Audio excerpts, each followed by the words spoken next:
Hello, everybody. You have tuned in to the Indiana State Police Road Show. I'm your host, Sergeant Rich Myers, with the Indiana State Police District 52 Public Information Office. We'd like to thank our sponsor, Cops for Kids, and the Indiana State Police Alliance for their continued support of the Road Show, and Tom Trial for putting us on YouTube each and every week and behind the camera. So thanks, Tom. Appreciate you being here. We got some very important guests with us today on a very important subject that we're going to be talking about here in Indiana. President of Indiana Farm Bureau, Don Willock, thank you for being here. We appreciate you coming in. Long trek for you this morning. Well, 2-hour drive, but I was in Indy today anyway, so it's great to be here, Rich. Well, thank you for coming in. We appreciate it. Lieutenant Governor Sue Ellspermann, I always goof that up. Yeah, it's just Ellspermann. Ellspermann. Thank you very much. Well, thank you, Governor. We appreciate you being here this morning, too. My pleasure. And we're talking about a very important subject here in Indiana, and something that's very near and dear to the heart of Indiana Farm Bureau and Agriculture, and that's farm safety and travel safety on the roadways. We got harvest season coming up here, and it's going to be a lot of farm machinery out there on the road, isn't it? Well, it really is, Rich. A lot of machinery moving, including combines, tractors, auger carts, semis. A lot of tillage equipment will follow combines into the field pretty quickly. So a lot of movement. It's fall, and it's time for farmers to get re-engaged out in the fields. Governor, with your work that you do out there, I know you travel throughout the state and do a lot of talks on this. Do you find that a lot of the farmers are concerned about this? They really are. In fact, it was just last month that Congresswoman Susan Brooks and I were with a group at the Round Barn in Howard County when one of the farmers really asked if we as a state wouldn't do something to really bring attention to farm safety. We'll have 11 million acres harvested over the coming month or two. We will have almost $7 billion of value in corn and soybeans coming out of this state. So it's a lot.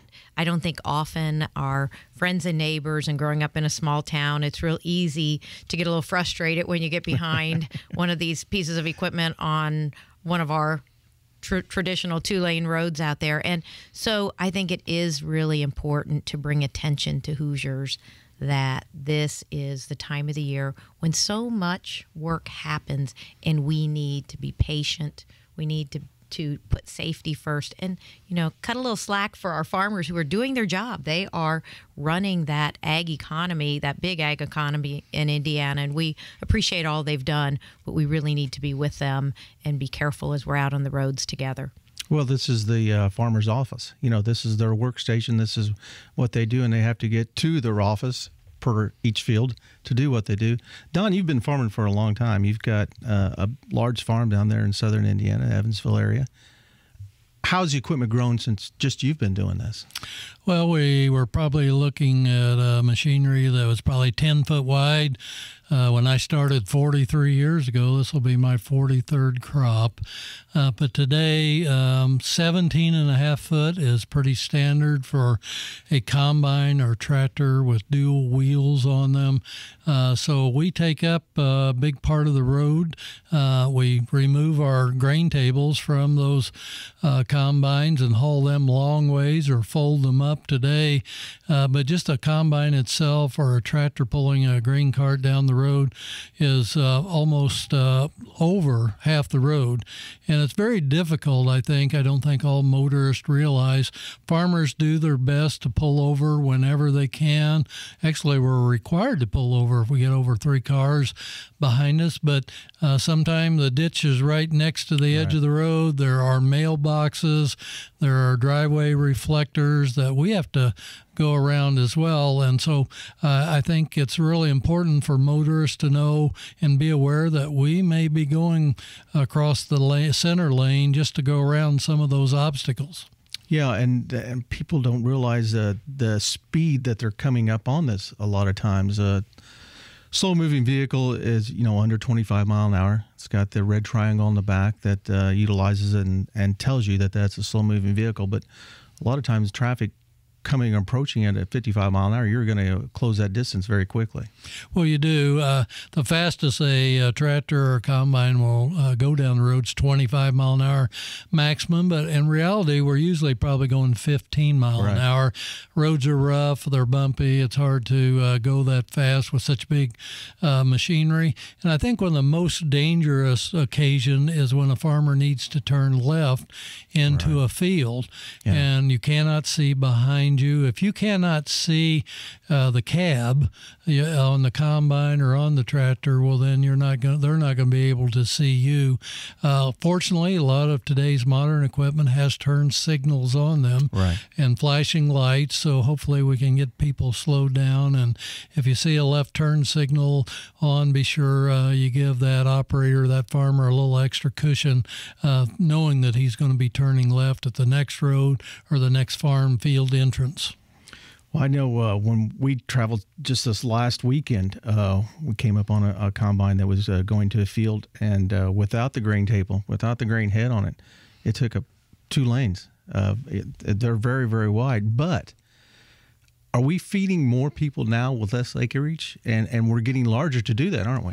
Well, we really are. Our productivity is increased so dramatically. When I was talking about when I first started 40 years ago, well, 125 bushels of corn per acre was a pretty good yield. I think 150 won the county yield contest when I was back in 4-H, and now today, hopefully, we're 175, 200 plus on some occasions if we've been blessed to do that. So it takes big equipment to do that. I started out with a 2-row corn head, and today we run a 12-row corn head through the field. And so a lot of bushels coming out, a lot of semis coming out. I know on our farm way back then, if we picked 1,000 bushel of corn a day, we thought that was a pretty big day.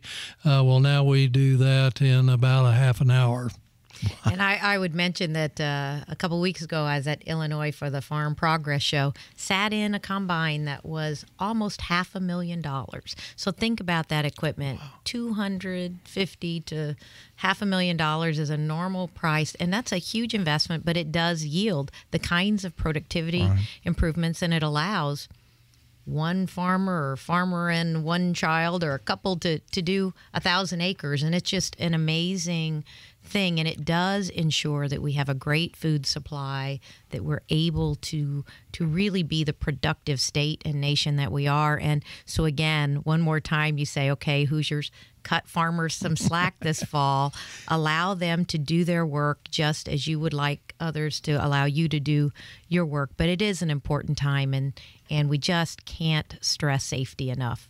Yeah, and again, you're listening to the Indiana State Police Roadshow, brought to you by the Indiana State Police Alliance and Cops for Kids. I have as my guest President of the Indiana Farm Bureau, Don Vellock, and the Lieutenant Governor of Indiana, Sue Ellspermann, and we thank them for being here. But we're talking about farm safety, and not only on the road, but unfortunately within the last couple of weeks here in central Indiana, we had a death because of a farm accident, and you were telling me about another one down there in your area. So I'd like to touch a little bit on that, about the farmers themselves being safe out there. Well, you have to understand agriculture is the most dangerous occupation in the United States, followed by mining. So it is a dangerous industry. We do have more safety equipment on our machinery and roll guards that prevent injury if someone turns over a tractor or a vehicle. But some of the older machinery where these accidents have happened recently did not have roll guard protection. So we do need to be very careful. And the other thing, farmers work extremely long hours and they get tired. So it's not uncommon for farmers to be up at 6 or before, and they'll often work till 9 or 10 or 11 at night, depending on what weather front's coming through, trying to get a field done. So a little lack of sleep, not as alert as maybe what we should be. We push the envelope, trying to get harvest out as quick as possible. And one thing the governor just reminded me of, farms today are scattered over many miles. Right. Our farm is actually scattered over 40 miles. We drive 2 hours with a combine to get to our farthest farm. So we spend more time on the road. And so used to, we had one compact farm. Usually probably didn't even leave the farm with your equipment today, but I think we have 13 different farm units on our farm that we have to get out on the road and move from one to the next. So we are out in the roads way more than I like, but it's part of today's agriculture. Yeah, back when Indiana, you had everybody farmed, and you had the small plots, and you didn't go anywhere, but now agriculture and farming is becoming less and less, but we're expanding with the ones that are, so you're traveling a lot more. Do you find that the motorists, the ones in your area that know you and things, give you the room? They help out? Well, the ones in our very rural community do. They're often very gracious. They'll even pull into a driveway to get out of the way so we can get by, and farmers always appreciate that. But some of our urban friends and neighbors who don't understand agriculture or big machinery are unfortunately a little bit too impatient. They're wanting to pass quickly if they possibly can. We understand they have places to go, but if they can just be patient for 2 or 3 minutes, hopefully in that period of time, we can find a place to pull over and let them come around us. But we've had a few instances where they're not quite as patient as what they should be. And I think that's part of our job. We need to get the word out like we do with agriculture all the way around, with farming, with animals, and the way we treat them, and what you do with this. We need to let the public know to help us out. Maybe they don't know. Maybe they've never been around a combine. Well, I think it's not any different than at the beginning of the school year when we try to remind people about buses and what you need to do as a driver when you're behind a bus, not to pass when that arm's out, et cetera. Same thing with agricultural equipment. We forget 10 months later, and we forget. And listen, I've been out on the road too. Just in the last couple of weeks, I drive a lot of miles. Well, I don't drive, but my driver drives a lot of miles across the state. And we were on a state road in central Indiana and behind a big piece of farm equipment. And it's easy to think that your schedule, your own calendar, is more important than that farmer, that piece of equipment in front of you. And you just have to understand safety is first. And I know the Indiana State Police, you absolutely are the best role models of how important it is that we always are safe. And so it really is important that Don and I really speak strongly on behalf of the farmers to just say, Hoosiers, these are our friends. These are important members of our communities. They're going to do the best they can to help us get around them as soon as we can, but we need to make sure that we help ensure the safety of everyone on those roads. And I kind of try and tell people about farm machinery when I do my talks and because we've got a lot of driver's ed kids that we talk to, because we got new drivers every day that coming on in Indiana that have never been around this and experienced this.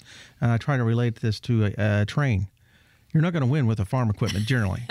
There's a lot of heavy equipment. There's a lot of metal involved there, so you're not going to win. Well, and what's scary to me a little bit is the number of people that are texting and driving. Yeah. And so if you come up on one of these slow-moving vehicles and you just divert your attention away to your cell phone or even talking on the cell phone, you can come up on a farm vehicle very, very quickly, very dangerous situation. I know farmers are doing better at trying to see where vehicles are, cars are, and trucks are. Actually, our combine, our grain cart, have a camera on the back of them so we can see who's behind us, because it is a big blind spot, and we've had some really terrific, terrible accidents that have happened to combines and grain carts as they go up and down the road. And so, but still, it behooves us all to be patient and extra cautious. Well, Governor, Don, thank you for coming in. We're just about out of time, but I appreciate you coming in and talking on this very important topic that we have with agriculture is be safe out on the road. We need to work together so that we can get our crops out of the harvest season. And we as Indiana State Police don't have to work any crashes involving that. And we appreciate you coming in today and being with us. It's our pleasure.